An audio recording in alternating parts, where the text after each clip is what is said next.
Hey, everybody. Thank you so much for tuning in. Another one of my interviews for my show, William Wallace for America. I'm bringing on something what I think is very interesting, which I think you will too, because I didn't know it existed.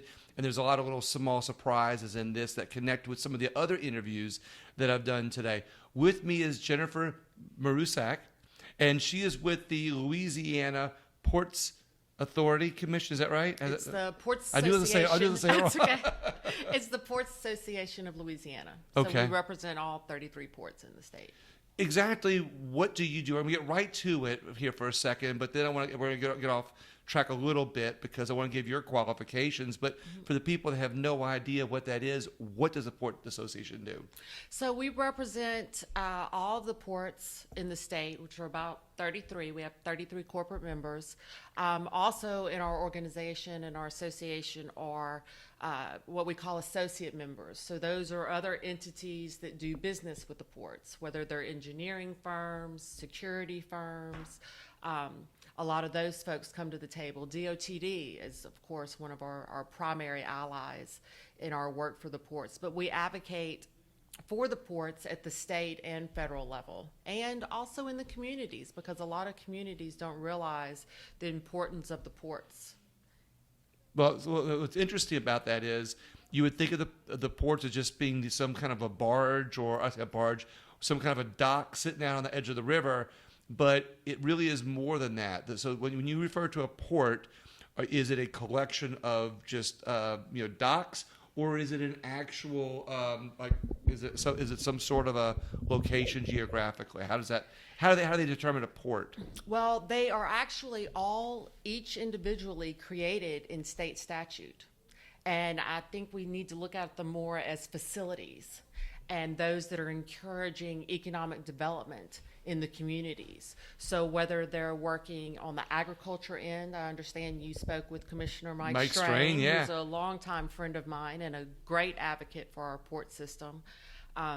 But we've got the fastest growing inland port in the country up in Lake Providence, Louisiana. So what would be an inland port? An inland port would be one that's not on the coast. Okay. So if they're not on the coast, they're an inland port. We have inland ports, we have coastal ports, and we have deep draft ports. Cameron Parish Port, for example, is both a coastal port and a deep draft port. But you have New Orleans, which is going to be a deep draft port. You've got Port Fourchon, which is a coastal port. Okay. So that's what I was asking next. Like, what determines an inland port or a deep draft? Now, I'm not going to have the terminology right, and that's why I want to brag. You are a rock star. Thank you. I appreciate that. I mean, you really have. This is all new to me. So, I think of a port as just being some barge, like I said, some dock someplace, and there's just some boats parked. But the more I've dived into this, meeting with you, a few months back, and then talking to Mike Strain, I'm realizing that there was a story to be told here that the people in Louisiana need to realize that our ports aren't just docks, that they're actually entities that are working together, not just for the common interest of the people of Louisiana. And that's what that. So before we get too far into that, how'd you get to the port? Because I got to tell you, when I met you and you said who you were, I'm like, I thought of that position being like some old dude, with a little sailor hat on. With all respect to my predecessors, there were two old dudes in this position before me. But, I started off actually as a sports writer, and I was the assistant sports information director at what then was Northeast Louisiana University, now ULM. Yeah. My diploma still says Northeast. From there, I went to CenturyTel for a little while, and then I actually took a $1 raise to take on a challenge and work at the Monroe Chamber of Commerce. I ended up being their vice president of government relations after they did some restructuring within the business community. And then Governor Foster called me and asked me to come down and move to Baton Rouge and work for him. And I think the whole business community in Monroe wanted to see how fast they could pack me up and move me down. because Is that because they that. liked you and wanted you there to help better, or because they didn't like you? That's When you kind said- that can be up for debate. Yeah, you said packed you up pretty quick. They volunteered to come help with the moving van. I'm not sure, exactly which end it was, but I took it anyway. Well, if they were calling you once you got there, I'm sure They that called was, a lot. Oh, then once that's I got because they down there. liked you and they wanted you there to. Exactly. They and as well as my hometown folks in Natchitoches started calling a lot, and of course, I had some cousins that I never knew I had started calling as well. But I ended up being Governor Foster's communications director, and then his chief lobbyist his last term in office, and really enjoyed that opportunity. But one of the things that I did for him was I was his liaison with the port system. So I got to know a lot of the port directors then. I obviously learned their issues, and that was from me being on the other end Right. and them coming to me asking me for help Exactly. with funding their projects and getting some movement for the deepening of the Mississippi River from the federal government, as well as the Port Priority Program, which is partnering with state and private entities to grow the port system in the state. Now, after that, I went to work with the river pilots, which is kind of ironic now because Governor Edwards put me on the River Pilot Oversight Board in 2021. Yes, 2021. And I saw him at the Sine Die party afterwards, and I said, Governor Edwards, I don't know by you putting me on this oversight board if that means you really like me or you really hate me. I'm not sure. Right. And he said, well, Jennifer, I knew you wouldn't get blackballed. And that's what was important. And I said, well, thank you very much. But I worked with the river pilots for a year, so I got to know their issues as well. Then I went to work for Fox McKithen as Secretary of State, and then Al Ader when he took over after Fox passed for Secretary of State. So we came down to New Orleans and ran those elections after Hurricane Katrina. That was quite an experience. From there, I went to head a coalition of concrete association, asphalt association, engineers, and architects called Driving Louisiana Forward. And we made a big push back then to pass legislation, which actually just got passed again, and that is to put the sales tax from the sales of vehicles into the Transportation Trust Fund. So we actually passed that before, but Governor Jindal vetoed it. So because he didn't want to move the money around, and so when that got passed again, exactly. And I said it was funny because when they passed it this 2 years ago, I guess now, or last session in 2021, I went to the author and I said, I passed that back in 2008. Right. Who's the author? McFarland. Oh, nice. Okay, yeah. He worked on Jack's it, and awesome. then Fireberg ended up working on it as well.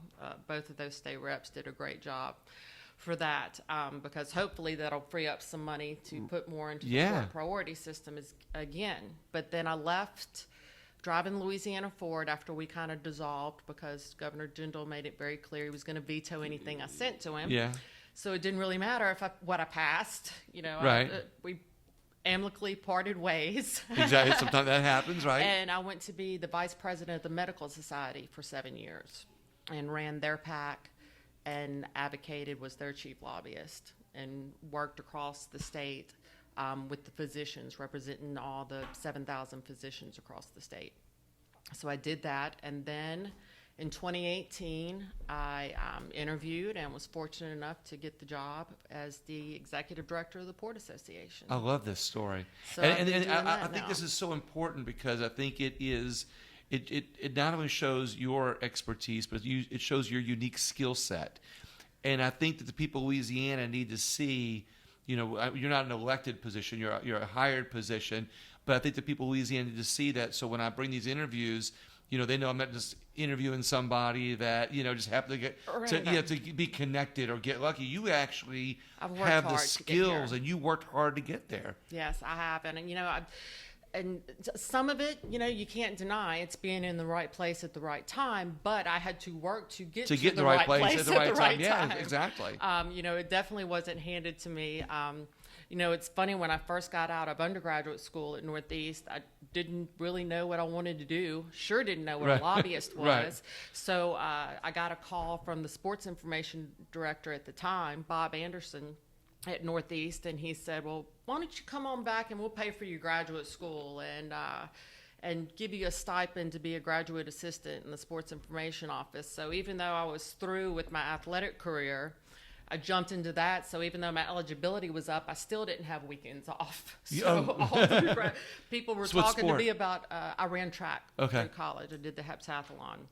So it was unique when I got out of graduate school, and I was still sports information director for a year after that, assistant sports information director.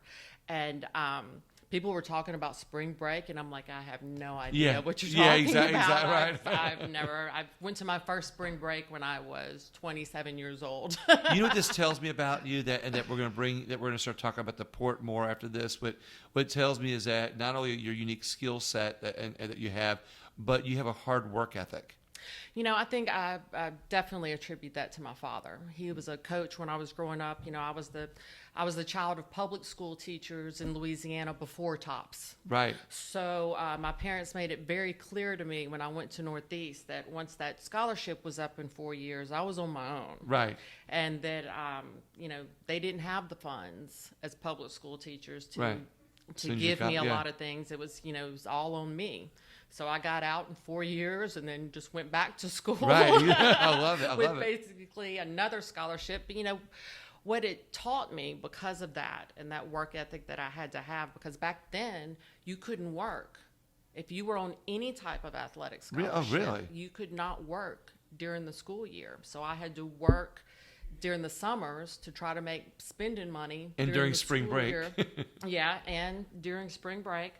And, that work ethic, because my dad, coaching, he was always coaching, he was always teaching. He was actually head of the English department at my high school at Natchitoches Central. And he always had a couple other jobs too. He had to put us in a nice house right, a couple blocks up from Front Street Right. in Natchitoches. I love that town. I always will.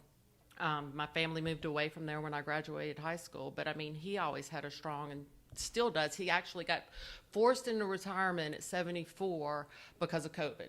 Right. Where he was teaching at his old prep school Oh, up in wow. Maryland. So it was until then he got well, like you said, he went away to Maryland after a while, and they forced him into retirement. Yep.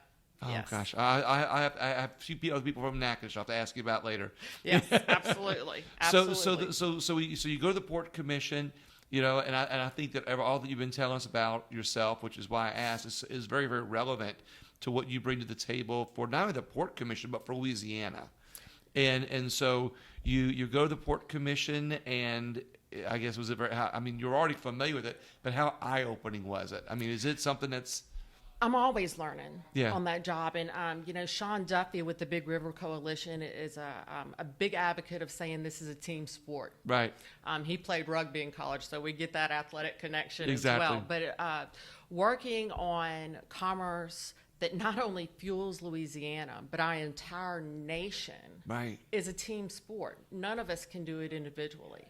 Right. We have to constantly work together, and we do. Sean and some of our port directors from our deep drive ports and our coastal ports have gone to D.C. relentlessly. And finally, we got the okay from the Corps of Engineers to dredge up to 50 feet all the way up to Baton Rouge. And Oh, we're wow. actually ahead of schedule. It's one thing to say that we can do it. Right. It's another thing for them to actually fund it. So you do the dredging. People don't realize, I guess, how shallow the river is in some ways. So when you say dredge, do you mean the whole river, or do you just mean where the boats are parking, or more areas? Because when you go, let's say, for instance, you're on one of the bridges. It's got to be for that big tanker to be able to get all the way up to Baton Rouge. And the Okay. ships, as you all know from the additional widening of the Panama Canal, Right. the ships are getting bigger and bigger. And if we don't have the infrastructure in place to be able to accept them, then you'll see what you have right now off the West Coast in Long Beach, where their waters off of Long Beach look like a parking lot right now. Is it still that bad? It's still bad. So you not only have to have the foresight to know to dredge the river, you've got to work with people in the Panama Canal system to know what's eventually coming upriver, so to speak. Yeah, upriver, so to speak. We've got to know what those pilots are going to be bringing us and be prepared to take it. I mean, the Port of New Orleans recently got 2 bigger cranes to be able to take the bigger boxes Right. and containers off of those ships because they're bringing more ships. They needed more cranes to be able to move that cargo. So you're going. so not only are you having to, I guess, plan what can come up the river, but you have to work with business and industry to know what their needs are. Oh, absolutely. And so it's not just say we're going to send a barge of wheat down the road, or we're going to send a couple barges. And I'm saying barges. I know I'm using the term wrong. You know it better than I do. But we're going to send this upriver or downriver. It's saying, oh no, this industry and this part of Louisiana, they aren't able to get their products sold because we're missing a link in the chain. Right. We can get it from rail to river, but now we need to get from river to the mouth to overseas or wherever it's going, or even upriver. And you've got to make that connection with those industries and then work with the ports and then the engineers to bring it all together. Is that your job? Exactly. Well, one of the things that people don't realize, we've talked so much about what a big oil and gas state we are. And we are. Mm-hmm. But 1 in 5 jobs in Louisiana is related to the port industry. It's amazing. And I'll tell you how important it is. Down at Port Fourchon, when they got hit by Hurricane Ida, twice, not once, twice by a Category 5 hurricane. It hit them, it went back in the water, and it came back and hit them again. Oh, I didn't even realize that. Later. Yes. How much later? 45 minutes later. Okay. It came back and hit them again. They were back operating because Port Fourchon services 95% of the rigs in the Gulf. Unbelievable. 95%. Now, don't ask me who does the other 5%. Yeah. I'm not sure. But 95% of the rigs, Port Fourchon was back operational in 48 hours. Unbelievable. 48 hours after getting hit twice by a Cat 5, because for every hour that they're shut down, the national GDP takes a $50 million hit. The national GDP takes a $50 million hit. National GDP. And those numbers just roll off your tongue like there's no tomorrow. Well, now, they're kind of ingrained in you. They get ingrained in you after a while. If I don't say it myself, one of my port directors will be calling me as soon as he sees this and goes, "You got the numbers wrong. You said the number wrong." Well, the reason I think it's important too is that you are so immersed in this. It's second nature to you, which I think is just as important. And again, I'm not just bragging about bringing and trying to elevate your knowledge, for the purpose of bragging about you. I'm trying to let people know that we've got not only a qualified person, but use that as a way to inform people. Because the more people are informed, when these bills come up that help supports, or something comes up, or there's a news story that this port did something or whatever. Mm-hmm. The more people know, the more they can either reach out to you to help or do things themselves. Right, absolutely. And I appreciate forums like this. It's funny, like I got hired in October of 2018, and it took me a good year to feel like I was on solid footing, where I could be asked questions and actually either know that I always say I don't know all the answers, but as long as I know where to find them. Yeah, exactly. Then I'm accomplishing what I need to accomplish. But it took me a good year to get a comfortable feel for doing that. And so then I was going to go out in the communities and talk to more Rotary clubs. I'm going to Shreveport in August to speak with their big Rotary club there, which has, I think, 500 members. It's a really big club. But I was getting ready to do that and COVID hit, and everybody quit meeting. So then I just ended up, the Transportation Roadshow is what they have every year. And the House and Senate Transportation Committees, along with DOTD, go around to all the districts in the state. I think there are 9 maybe districts in the state. And they have town hall meetings where people can come talk about roads that are important to their districts and improvements that they need, new routes, whatever it is.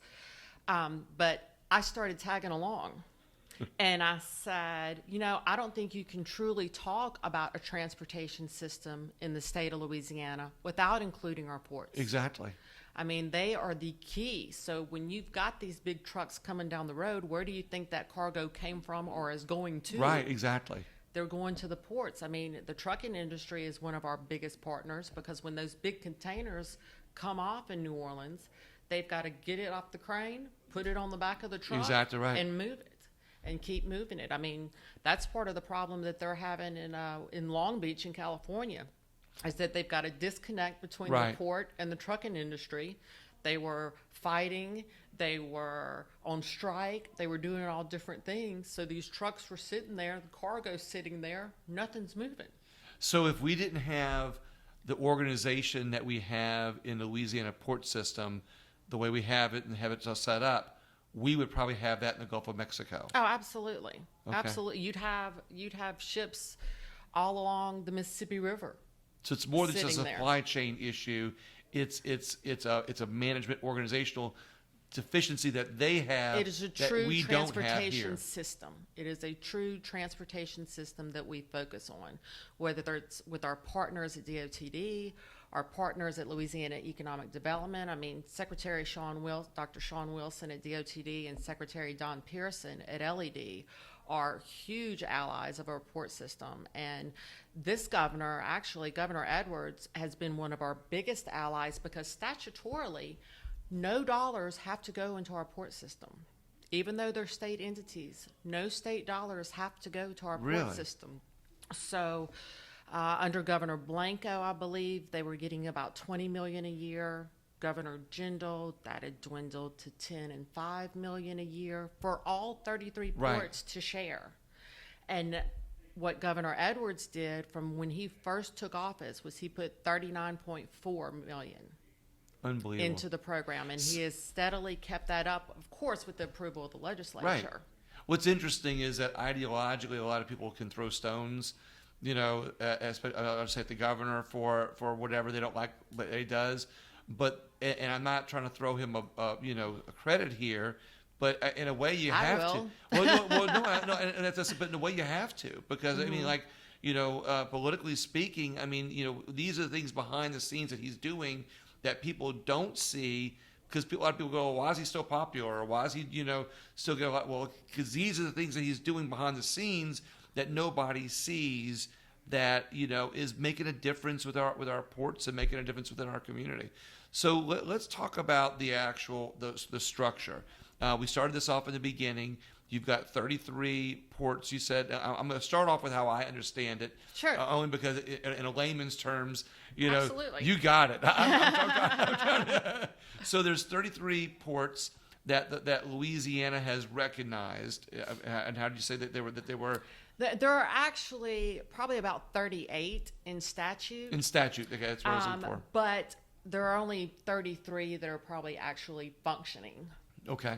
So, for instance, you have one in Grant Parish, but they don't even have a dock. So they haven't done it, but they're in statute. Yeah, they're there. Well, in a minute, I want to go into that, like, because we keep thinking of a port as that dock along the river or the Gulf, and then when you say these inland ports, we're going to go to that in a minute. So, of the 33/38 question mark. There, some of those 33 are inland, you say? Right. Okay. Right. So they're along the Red River.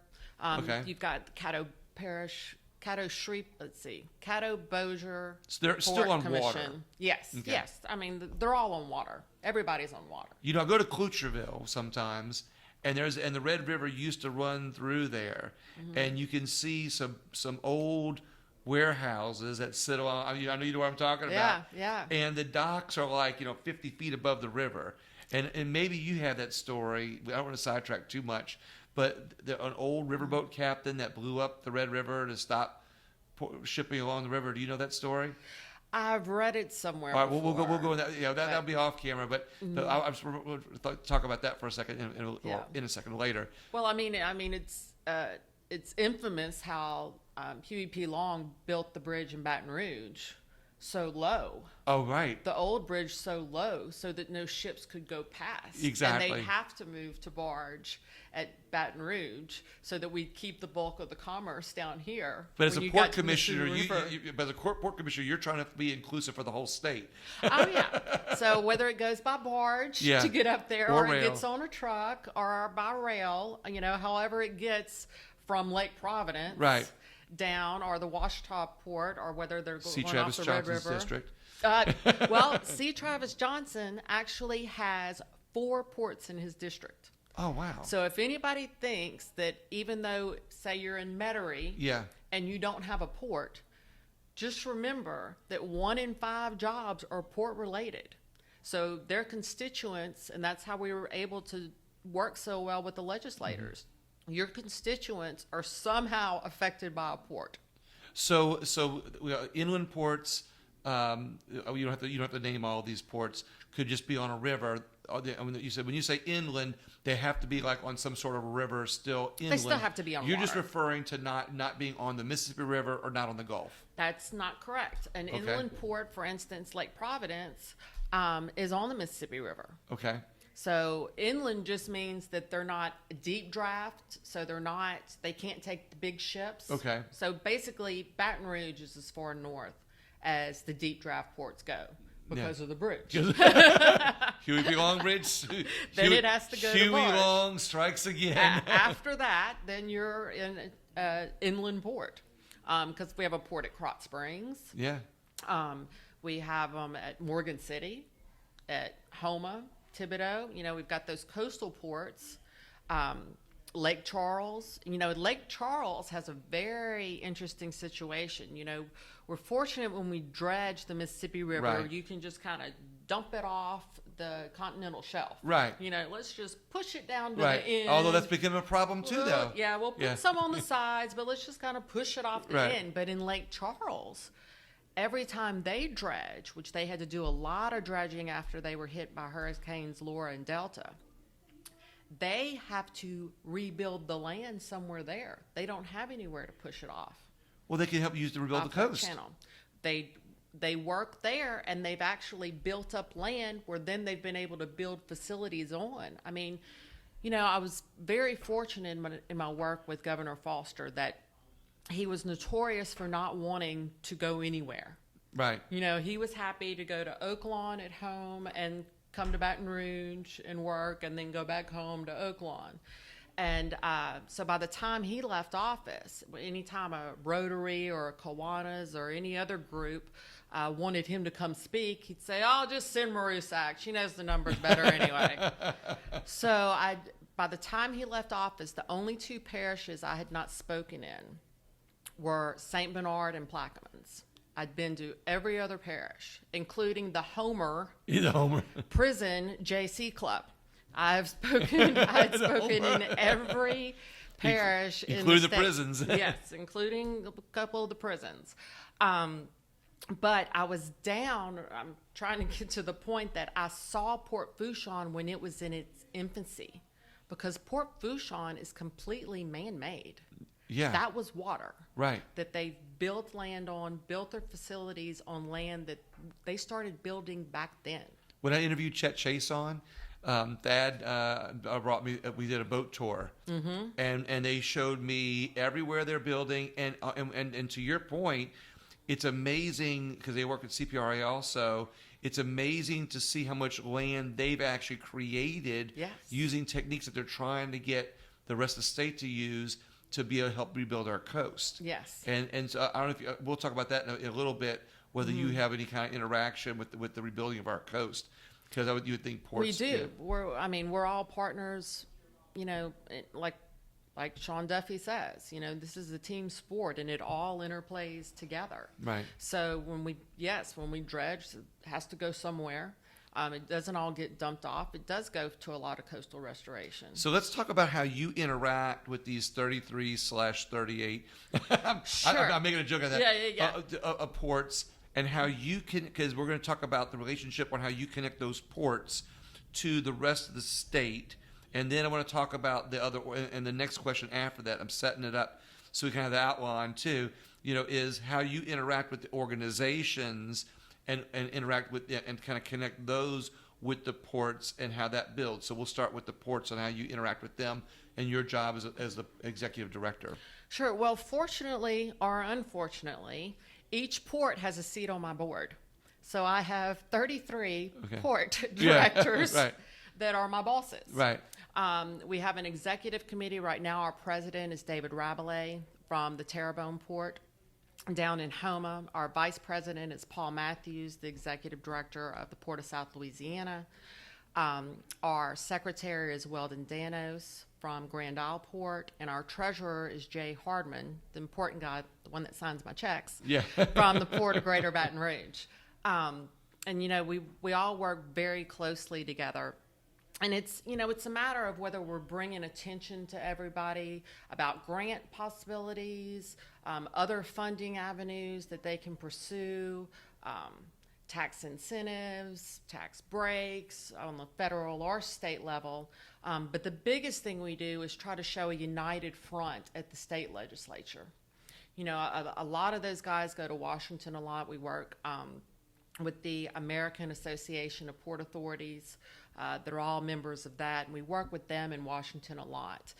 We worked a lot with Senator Cassidy on his bill and the infrastructure dollars that we're bringing in. We're trying to get into the port system. Yeah, exactly. They're going to DOTD, and DOTD gets to allocate them in different ways. Right. But we want to make sure we get our little piece of the pie there as well. Yeah, exactly. But, a lot of that has to do with educating. And, it's educating those legislators on the importance of the port system and just letting them know what we need. Like I said, when I was going around to those transportation road shows, I was like, wait a minute. You're through talking about your roads?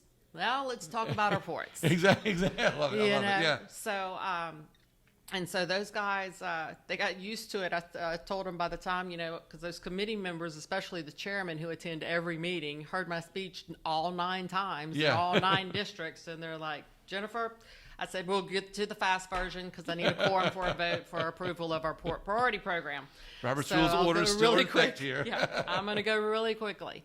But I mean, it's good to have that voice in those communities as well, because like I said, a lot of folks, unless they're staring out the window at the Mississippi River like you're able to do here, exactly, they don't think about the commerce that's flowing up and down their exactly. back doors.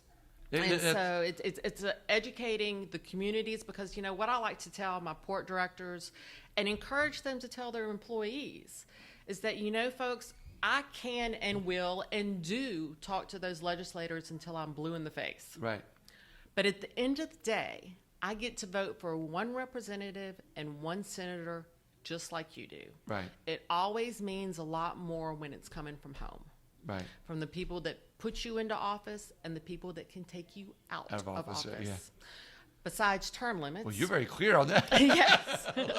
Besides term limits, there are other ways to get people out of office. And if you're not supportive of the biggest economic driver in our state, then what are you supportive of? Right, exactly.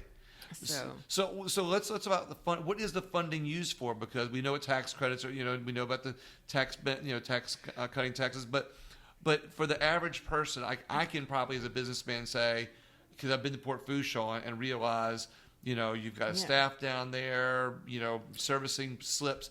But what is now we know that the state funds some of it, or it funds less at times, depending on who's in administration. So that means that if the state's not funding, the ports have the people down there, and who has to come up with money, and where's it goes to? Basically, most of the funding for the ports are self-generated. It's, I think, 1, maybe 2 ports have a local tax that goes to them, that their locals have elected to do. But for the most part, it's from, for instance, I'm going to go back to Port Fourchon because it's an easy example. And that is during COVID, they had some of their biggest tenants that were going to go out of business. And so what they did was they forgave the rent on their facilities for 4 months.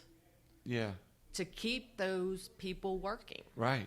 But that's how a lot of the groups make money. And I want to stop for one second, point that out, because that's relationships. That's not a business. That's having people who have relationships, either In like their communities. yourself or Chet Chase, on people that they're working with, the business, these businesses and the directors of those businesses or the administrators of those businesses, and they're realizing that if I kick these people out, these 100 people that might live in my community lose their job. Exactly. And they're cared enough because they know that they're getting money either from the state or they're working with you or funding's coming from, to be able to not only help that business and save jobs, but it helps our communities and our states out. It's a domino effect. Exactly. I mean, if people can't spend money if they're not making money. Right, yeah. And everybody knows that we have one of the highest sales tax rates across the board. So the funding for the commission, for the ports, goes to... So that $39.4 million I was talking about, that strictly goes into the Port Priority Program. And what happens is that a port will submit a project to DOTD, a proposed project. They have an economist that evaluates that project, and that can be retaining jobs or it can be creating new jobs, either or. Mm-hmm. If it meets a certain threshold, and I don't remember that number off the top of my head, that's okay. that return on investment, it's got to have a certain return on investment. Once it meets that threshold, then it goes in line, and it's not, you don't hop and jump around. You get in line for funding when it's available. Now, what's great also about the Port Priority Program is that a lot of times they'll have a match from a private investor. So it's a true partnership with the state, the local port, and a private investor that says, hey, we want to come here. We want to build a bigger warehouse, for instance. We want to build a bigger warehouse to take in more of these containers that are coming in. And so we'll pay for half if you'll pay for half. But the third great thing about the Port Priority Program is that the way it works is that private investor could put all the money up front, pay for it, build their warehouse, and then as money comes available from the state, they'll reimburse it. And reimburse the port. As a director, you're kind of overseeing all this. No, actually, DOTD oversees all of that. So that's why I asked. Yes. So the individual ports are now working with the DOTD on this, but you're kind of I don't want to say. I'm making sure that the ports have the information that they need to know how to fill out the grant application, Gotcha. Okay. Get the right information in. But, that's just a really well-oiled machine that I really don't have to do anything except when it comes up in front of the Joint Transportation Committees for approval, I'll be there to answer any questions that the directors, the legislators may have, and try to bring in some port directors if they've got projects in the area, introduce them to legislators, make sure they understand, because you're always going to have somebody that goes, well, I don't see anything in my district. And I'll say, well, that's because they didn't apply for anything. Yeah, right. Because if you apply and you meet that threshold, you're in. You're in. It's not like capital outlay, which we use that a lot as well for funding sources. But it's not political at all. If you meet the threshold, you're on the list. You're in. And right now, we've got a little over $100 million in backlog. Yeah, wow. So that's basically 2 to 3 years backlog of projects waiting to be funded. Waiting for the money to come in, either from the state just from the state. So now, I'm saying what's funding, what funding goes. I'm trying to word this.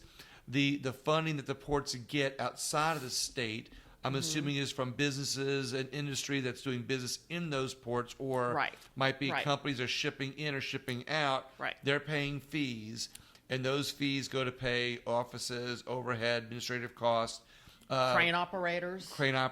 Security. Yeah, exactly. Because I'll tell you what, when COVID hit, not one of our ports stopped work for one day.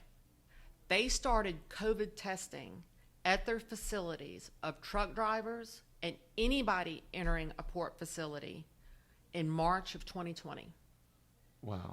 March of 2020. So we did get some reimbursement from the federal government. I mean, when you think about it, just in 2020, Port of New Orleans lost $28 million in revenue because the cruise industry wasn't sailing. Which is one of the partners that uses the ports that you all have to manage. That will pay them a user fee, pay them, build a new dock, come in, build a new dock. But then you've got to have employees that are putting the people on the ship, taking the people off the ship, putting the goods on the ship for the people on the ship. Exactly. And everything else. And that wasn't happening. So they ended up losing, I want to say, around $50 million. Now, on the second round of COVID funding for 2021 that was allocated in this past legislative session, we didn't get a dime. That was very disheartening. Yeah, that out of the $2 billion in additional COVID relief funding that the state got, the ports didn't get anything. That's like I said, it's disappointing. It was extremely disappointing because that money is being used to fund that $100 million backlog.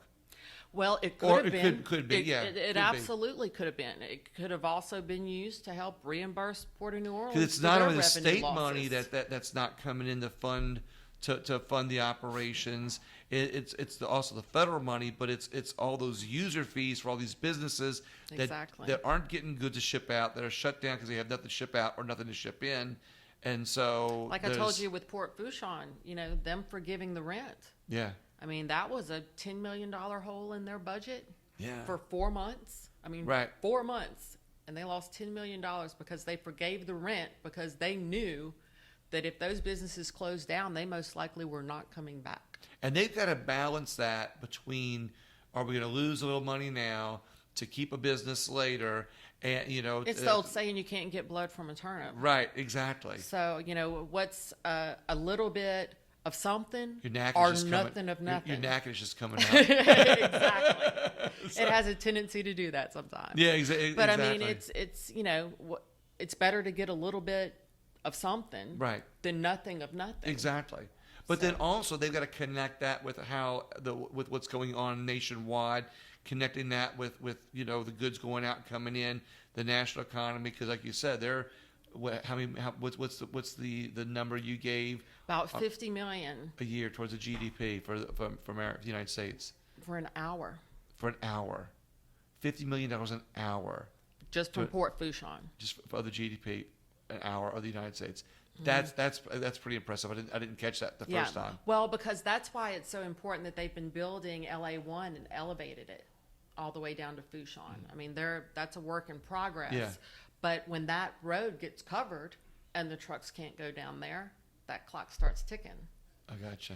And so you mentioned too about the partnerships that we formed. You're right on time. I was going to ask you that. One of the important things that I think we did after President Biden took office was I reached out to LCA, Louisiana Chemical Association, Louisiana Mid-Continent Oil and Gas Association, and the Louisiana Oil and Gas Association, and Louisiana Association of Business and Industry, LAB. I'm interviewing them next week. I went to all of them and said, hey, we are definitely all in this together. Right. So when he's going to stop the leases in the Gulf, when President Biden's coming forward with all these different initiatives that are hurting our industries, because it's all, a domino effect. Yeah. We need to be united. So let's have reciprocal memberships. You don't have to pay $400 to be an associate member. I don't have to pay $500 to be a member of your group. We're just all on the same page. You're just going to cancel each other's. We're going to cancel each other's dollars out because that's not what's important. What's important is that we're showing a united front and that we are all in this together, and that is a primary definition and whose of idea true was that? Teamwork. I did. It was your idea. That's awesome. I talked with those folks. We do a little bell over here every time you. But fortunately, they went along with it because those guys I've worked with a lot of them at the Capitol in one role or another, at various times, and I think we've got a great partnership now because we share information, we disseminate information when we get it. Yeah, exactly. If one of the guys is Greg Bowser at LCA or if you've got Mike Moncla at Loga that's doing a letter to the editor, well, I'll see it before it's in the print, so that if I want to, twist it a little bit, put our little spin on it, we're still staying on the same page with the same consistent message, which is you're killing our economy. Right, exactly. One way, or you're doing it this way, and then you're doing it that way. Right, exactly. But it's affecting all of us, and so we're all in this together as a united front. And I thought it was really important that we all keep that connection, because whether it's our memberships, our associate members, we're not competing for members. Exactly. Everybody who's involved is going to be involved. And while your focus is on the ports and connecting the ports, which we'll ask another question here about that in a second, and lobbies might be business and industry to my port. Yeah, exactly. But they may be working with the individual businesses that are bringing stuff to your ports. That's their focus. Your focus is the ports. When y'all start sharing that information, now you're working together to the benefit of the state and the community, the nation. In this. And my goodness, wouldn't it be great if I had the nation, for some other places in the nation, to follow the same business model that you have here in Louisiana? It's one of the things that we're always about how Louisiana's last on so many lists.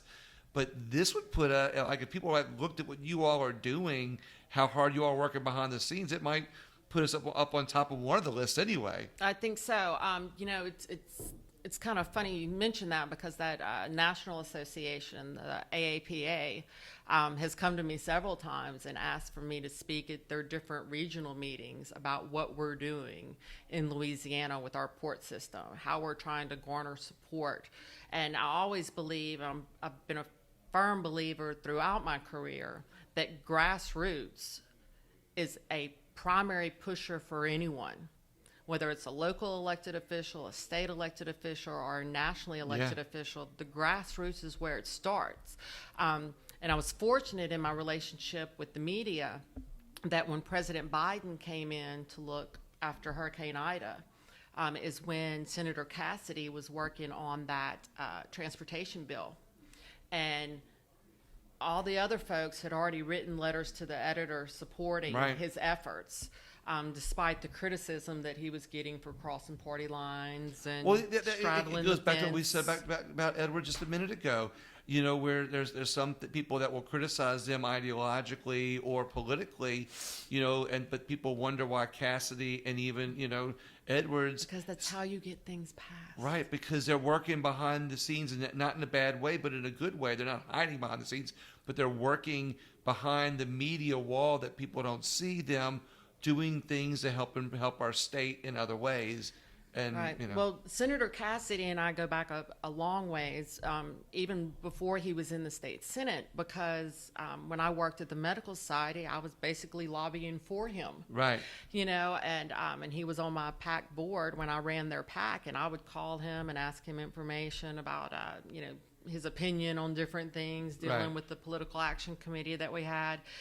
And so when President Biden came in, my letter was under the editorial in the Advocate pleading for help. And my letter underneath was commending Senator Cassidy on behalf of the ports for what he was trying to do to get us, garner us more funding for infrastructure. And Senator Cassidy sent me a text and said, "I don't know how you did it, but thank you." Prime placement on the prime day. Yeah, I love it. I love it. So I called my friends at the Advocate and I said, "Thank you." And they were like, "And you thought we'd forgotten you?" Because I had sent it a couple weeks before. And they were holding it. And I said, "I never doubt your wisdom." Boy, I tell you what, they dropped it right at the exact right time. It was perfect. And it helps our state. It did. So how do you work with other organizations? And now, because we've been talking about this and we've been kind of weaving this through there, but I'm asking directly, how do you work with other partners for the ports? How does that relationship go? I think a lot of it has to do with what we mentioned earlier, and that's the educating and communicating constantly. Did you see that this happened? Have you heard that this happened? Did you know that I heard a rumor this is coming down the pipeline? And, So it's really communicating together. Now, a lot of the ports and, of course, those industries as well have their own lobbyists. So when I'm at the Capitol, a lot of them will come to me and say, what do you need? I mean, those are the lobbyists I love the most. I love but it. the other ones I will still go to and go, hello. Yeah, right. Help. I'm over here. Yeah. Don't forget about me. Without the ports. Yeah. We need help too. Yeah, I love it. We need love too. Yeah, exactly. So share the love. Exactly. It didn't work quite so well with that additional COVID money this year, but we were able to get funding and capital outlay, and so now we've just got to go to the next step, which is in front of the bond commission, making sure those projects get fully funded. Some of those dollars were cut too in favor of other little projects, but I mean, it's just that's a balancing act. How do you all work? How do you all work with the? Because when I interviewed Mike Strain, who was referred to earlier, when I interviewed him, he talked about how he works at the ports a whole lot. I didn't do a deep dive with him on the ports as much as I want to do a deeper dive with you on how do you all work with the agriculture department? With Commissioner Strain, I think he does a really good job of helping us identify federal funding sources that can come down through, the USDA or whatever it is, whether there's a farm bill to make sure that those ports that are handling such a majority of agriculture. I mean, you look at the Port of South Louisiana, which covers 55 miles of the Mississippi River. Wow. They are number one in the Western Hemisphere for tons of cargo. This is the Port of South Louisiana? Port of South Louisiana. And that is anything... Who's in charge of that port? Paul Matthews. Okay. Paul Matthews recently took over in January of this year. Okay. He was before that, he had worked at the Port of New Orleans and the Plaquemines Parish Port. Okay. So he is, he took over there and he hit the ground running like crazy. And it's just a really, really great guy. He's another unique asset to our port community. I think he'd be a great guest for you too, because that's Daryl. Paul Matthews, he's over in, they're moving their office, I believe, from LaPlace to Reserve now. But he's a really smart guy. He's got a lot. That might be who I was asked about earlier, but I'll ask about that later too. Yeah, I mean he's a real smart guy. I mean we're surrounded by talented port directors. I know. What Chet's done at Fouchon is amazing. Brandy Christian here at Port of New Orleans is one of my I have two females on my port board. Yeah, right. I just got one back at Cameron Parish Port. I told her selection committee I was thankful that they brought more estrogen to the table because I needed it. More estrogen to the table, I like that. But Brandy's got a lot going on, and so she sends Matt Grisham, who's her director of government relations. He actually serves on our board in her stead. I've met him before, yeah. Matt's a great guy. I've worked with him lobbying for 20-something years. I've been to the Capitol a couple of times. Yeah, he's a great guy, and anytime I have a question, I'll call Pat. Matt or Chet will have an answer for me. Yeah, right. Really quick, especially when it comes to the national issues. And it's interesting because I think that female point of view is more than just having another opinion. I mean, men and women they think differently, and there's nothing wrong with the saying that. We just think differently. Nothing bad, nothing good. Everybody just thinks differently, and I think the good that it brings to the table to have more estrogen, as you put it. I'm always quoting you. I'm not saying that. Yeah. No. Well, the guys is that it gives it. There's other things that a man might not just think about, and that Well, but then when you bring your skill set to the table of golly, the qualifications in your resume. It just amazes. It's amazing. Well, thank you. And that when you bring that skill set and qualifications and then another way of thinking, it can only benefit Louisiana. Well, I absolutely. I believe that, and obviously so does my board, or they wouldn't have given me the job. Exactly. But some of them will be the first to tell you that they can tell when I'm not as happy, and they usually clear the room. And then if I come in and I'll, make a pitch, I'll try to talk to them. I mean, I can count. Yeah. I've been counting votes at the legislature for a long time. I can count votes around that board table just as well. I love it. And so a lot of times it's about educating them on things that need to be done at the Capitol, or things that we can do to put ourselves, at the forefront and keep ourselves at the forefront of Right. legislators' minds, who are ultimately going to decide how big a bucket we get to dip into. So I guess there's a bucket now to talk about it, but that goes to the state funding and then all the other different fees and stuff like that. But I've been kind of directing the questions a little bit. You've brought some notes. What am I forgetting to ask you? Or, you're better at this. Of course you're better at this than I am. But what am I forgetting? What have I not asked you that you feel you might need to get out? I actually have covered everything. I just keep the notes over here in case I need to look at a number. But I love it. But you didn't look at the numbers. You got them all on your head. Yeah, just in case I forgot. Yeah. I haven't done this in a while. So since the legislature ended, you kind of just go into hibernation mode for a little bit. Oh, I know. It's amazing how I was when you're there as much as they're there, and then it's like I remember when the legislative session was over, I was doing anywhere from 1 to 3 interviews a day up there, and you get back, it's like you just try to catch your breath. Yeah, it's a whole different, and it's different than work. It's an immersion into facts. It's like a 4-year degree in 2 months. It is. Because the stuff that you have to read and be up on, which is another thing to ask you about, though.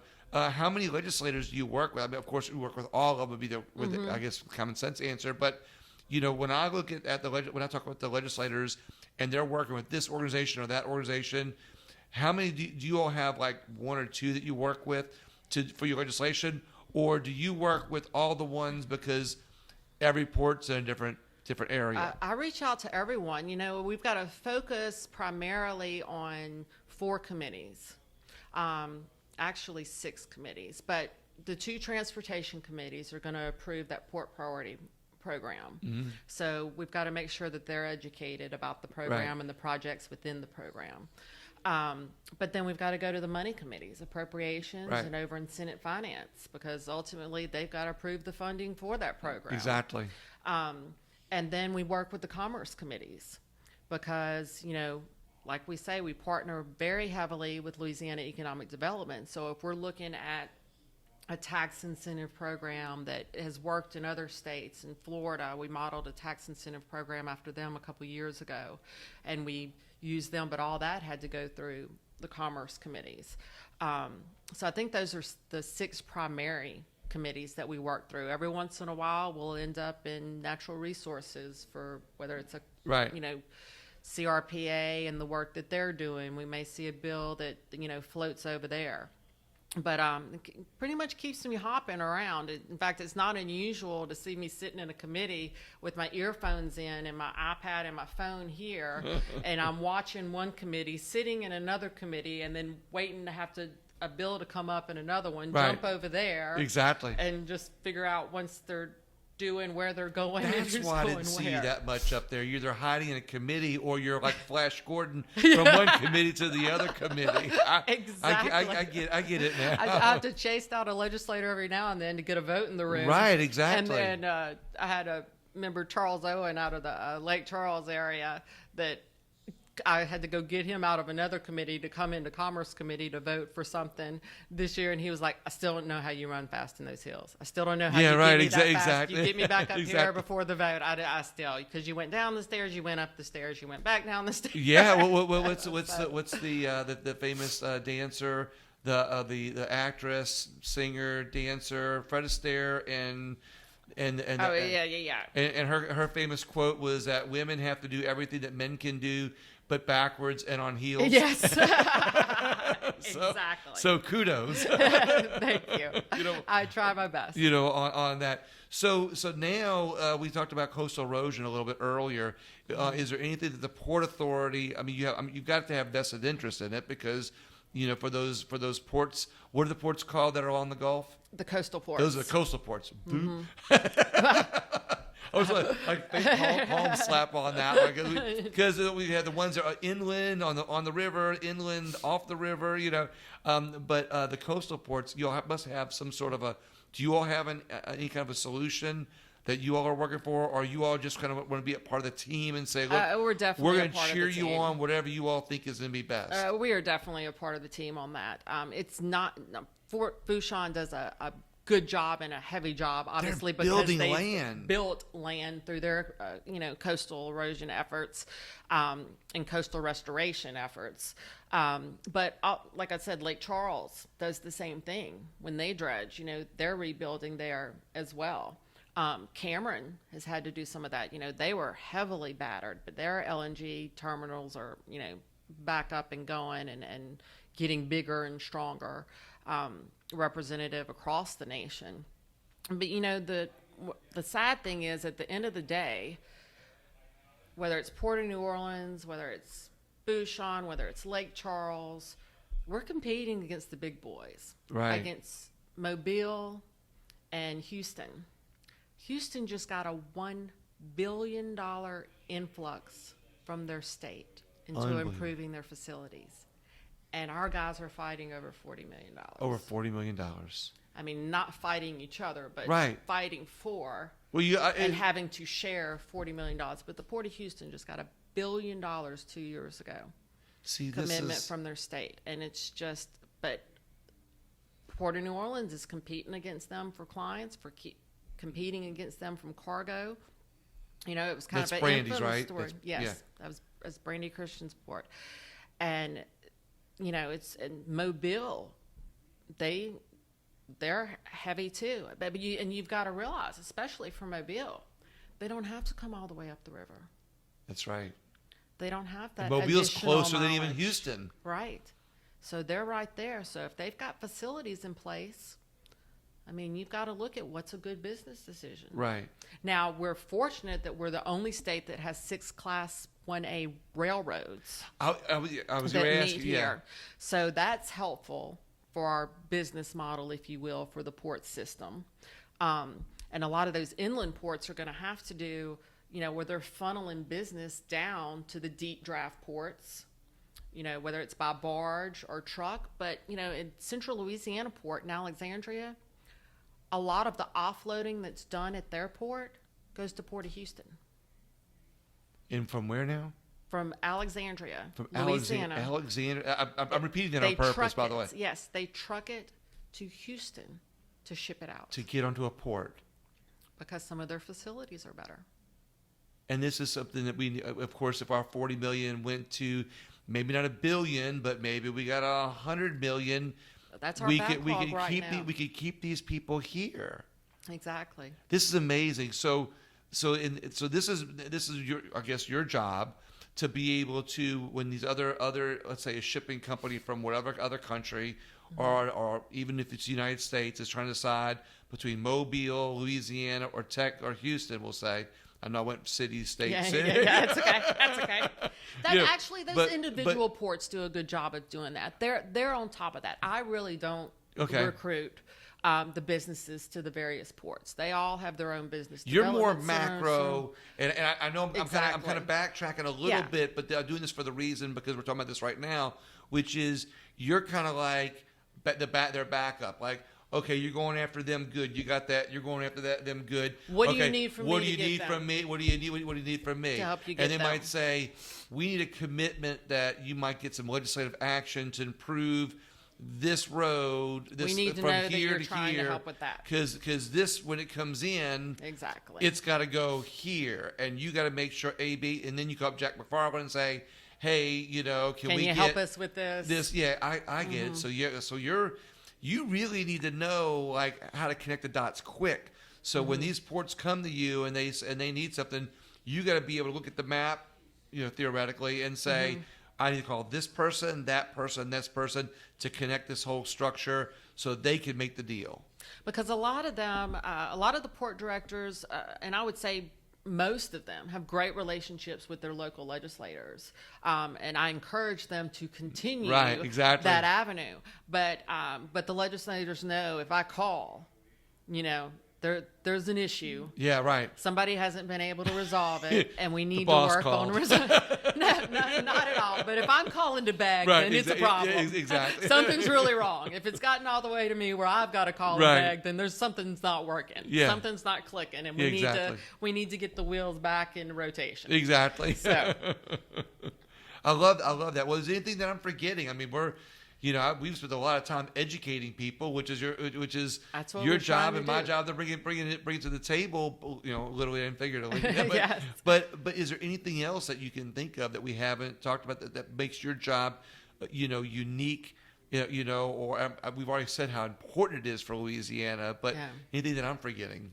I can't think of a thing. I think we've covered everything. I just want to thank you so much for the opportunity to You're welcome. reach your audience and talk about these issues. Because, like I said, just if they don't see a river in their backyard, sometimes they don't think about the impact of the port system on not just our state, not just their local communities, but on the nation. Right. And so I thank you very much for the time. Yeah, well, you're welcome. When I met you back in DC back in January, and I started researching a little bit. I'm like, this is really important. That's why I reached out to you. I'm like, this is really cool. It is. I'm really It impressed. I mean, by just your knowledge to be on this. Yeah, well, thank you so much. Have this, and I would encourage everybody else. If anybody wants to find out more about the ports, do you all have a website or Sure, anything like it's that? portsoflouisiana.org. And Okay. our meetings are usually the first Thursday of every month. Anybody's invited to attend. We kind of rotate them around the state, so the schedule's up on that website of when we'll have our meetings. And we'll have our annual conference this year will be in Houma in March. You have to put me on the invitation list on that one. Yeah, then. absolutely. Now, Love to have you. Do the individual ports let their communities come in for their meetings and with people to work with them? Well, each of them have a commission, that governs them. Yeah. So yes, they have their own meetings. Some of them meet monthly. Some of them meet. So the communities can get every now involved and with them then. too. Absolutely. That's the point absolutely. then. Yes, they have their local meetings as well. Wow. Jennifer, thank you so much for your time. Sure. I really Thank you. I really appreciate it. appreciate your time. And I want to encourage everybody else, get involved in your communities. This is just one of the ways to do it, being more knowledgeable what's going on. But also, I always like to send you to some of our sponsors. You can check out Augie's over on Jefferson Highway in Harahan. And if you want a unique stay, especially my national listeners, when unique stay in New Orleans, don't forget the Parkview Historic Hotel on St. Charles Avenue. And not going on but the other ones. But check my site and also share this video interview. And also on this interview will be found on all podcast apps. Thank you so much, everybody. Have a great day.